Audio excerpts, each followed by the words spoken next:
Fymta fyrirsøgn.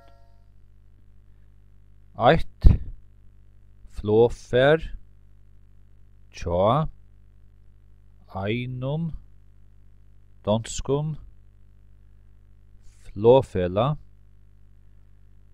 trygdarlendi ui Keypmannahavn fríggjadagin. Punktum.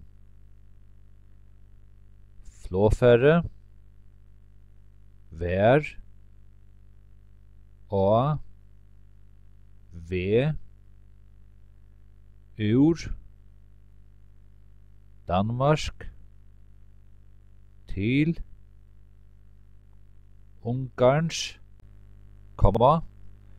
tá ui tað fekk trupulleikar við øðrum motorunum.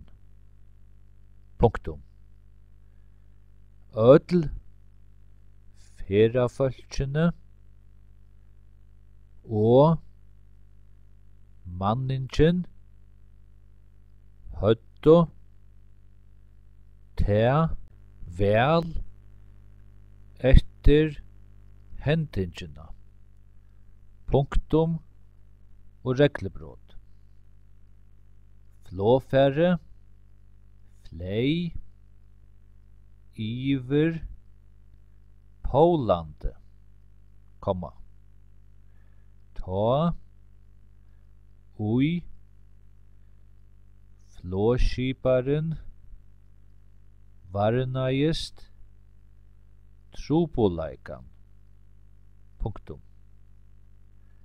Hann gjørdi tí at venda aftur til Keypmannahavnar at trygdarlenda. Punktum. Tað vóru 34 ferðafólk við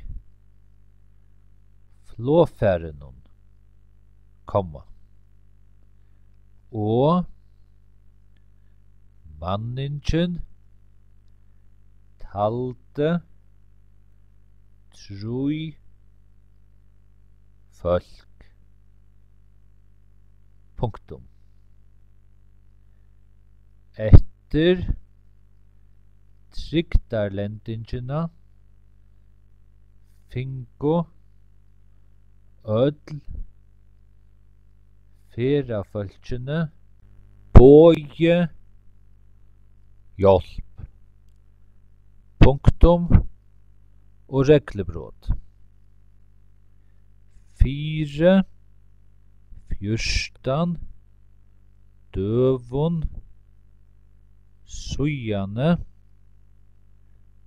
trygdarlendi eitt annað flogfær á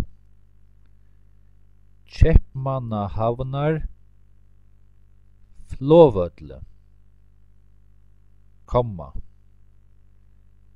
tí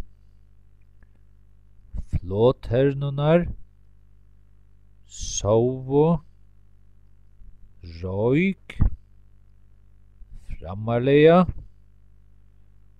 ui flogfærinum.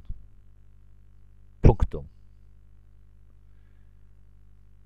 Tí betur hendi onkje alvarsligt, og tað ger tað øgiliga sjáldan í luftini. Punktum. Flogfarið nemliga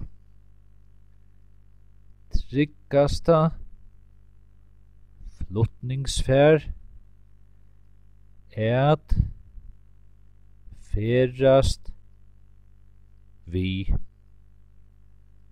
Punktum.